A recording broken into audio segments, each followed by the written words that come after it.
Nanti anak ini namanya. Kawanan begal motor diringkus petugas gabungan Polsek Batanghari dan Polres Lampung Timur Jumat sore. Satu tersangka bernama Bagas Febrian ditangkap di rumahnya di Desa Banjarrejo, lalu dua temannya bernama Sasfa Aditya dan Desa Mahesa ditangkap di kamar kontrakannya di Kecamatan Batanghari, Lampung Timur. Ketiganya ditangkap tanpa melawan. Dari ketiganya, polisi menyita 2 motor, peralatan untuk membegal motor berupa korek api yang mirip senjata api, ponsel, dan senjata tajam. Menurut polisi, kawanan ini menyasar pengendara motor perempuan saat melintas di jalan sepi. Total korbannya sebanyak 13 orang. Identitas tersangka terungkap setelah mereka membegal 4 motor di tempat yang sama di Lampung Timur. Pengungkapan jadi berawal dari kejadian yang terakhir, kemudian Kanit Reskrim dan anggota berkoordinasi dengan Resmo Polres, Resmo Polres untuk membackup, membantu ungkap kasus yang sudah 3 kali terjadi di satu TKP, 4 kali kejadian di satu TKP, kemudian dibantu dengan opsional Polres, itulah terungkapnya, dibantu di backup kita. Hasilnya ketiga pelaku dapat diamankan, berikut barang buktinya. Inisial BF, SAN dan DM, 3 pelaku ditangkap di rumahnya masing-masing. Barang bukti yang disita 2 unit sepeda motor milik pelaku, 1 celurit dan 1 pistol merupai korek api, korek api merupai pistol. Penyidikan kasus ini masih akan dikembangkan polisi untuk memburu tersangka lain yang terlibat, termasuk para penadahnya. Akibat perbuatannya, para tersangka terancam hukuman 9 tahun penjara. Asep Saifullah melaporkan dari Lampung Timur. Gas, melakukan pencurian gas. Betul, Pak. Di mana gas TKP? Di Pulau Panjang sini, Pak. Pulau Panjang. Ya, sama-sama. Kita yang pakai abal-abal baru berapa bulan lepas kan? Atau dia ini harus disewa itu? Bagus tuh lagi. Seorang tersangka penjual pipa gading rokok yang ditahan di Mapolresta Bandar Lampung dibebaskan sebelum menjalani persidangan di pengadilan. Tersangka berinisial FH dibebaskan setelah dinyatakan polisi mengidap gangguan jiwa atau ODGJ.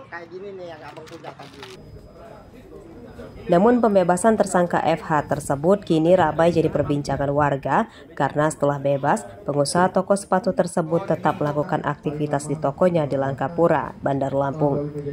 Dari video yang beredar luas di media sosial, tersangka yang mengenakan kaos coklat ini terlihat lancar melayani konsumen dan tidak ada yang mencurigakan terhadap kejiwaannya.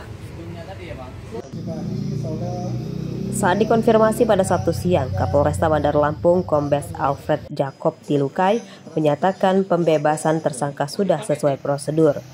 Tersangka telah menjalani observasi di rumah sakit jiwa dan dokter menyatakan tersangka FH mengidap gangguan jiwa. Hasil observasi itu kita mendapatkan, jadi namanya itu visum et repertum psikiatro. Biasa dibilang VERP.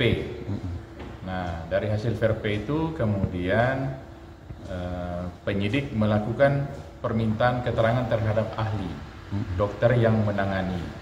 Dari situlah kemudian penyidik melakukan gelar perkara, baru kemudian dilakukan upaya penghentian penyidikan karena menurut penyidik yang bersangkutan tidak mampu bertanggung jawab. Tersangka FH ditangkap pada bulan puasa lalu, tepatnya tanggal 6 Maret 2025 dalam perkara penjual pipa rokok yang terbuat dari gading gajah. Awal pemeriksaan, pipa gading gajah itu dibeli tersangka dari Jawa, kemudian dijual di Lampung dengan cara dipasarkan secara daring dengan harga jutaan rupiah per buah. Dari tersangka, polisi menyita 23 pipa gading gajah dengan ukuran mulai 10 hingga lebih dari 20 cm. Rabila Stem melaporkan dari Bandar Lampung.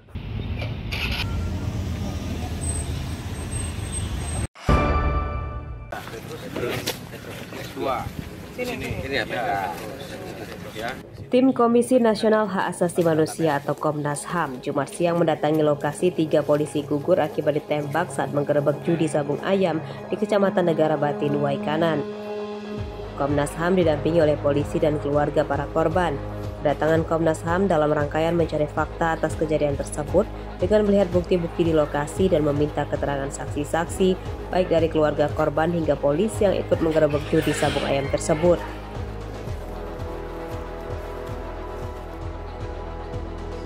Hasil penyidikan Komnas HAM tersebut akan jadi rekomendasi untuk menegakkan hukum terhadap para tersangka. Saksi di lapangan dari tersangka itu kami kumpulkan, nah kemudian kami analisis nanti dan kami akan membuat rekomendasi.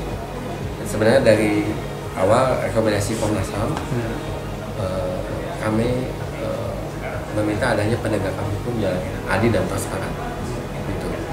Nah, untuk kasus penembakan ini gitu. Dan juga kami memastikan adanya pemulihan untuk korban gitu.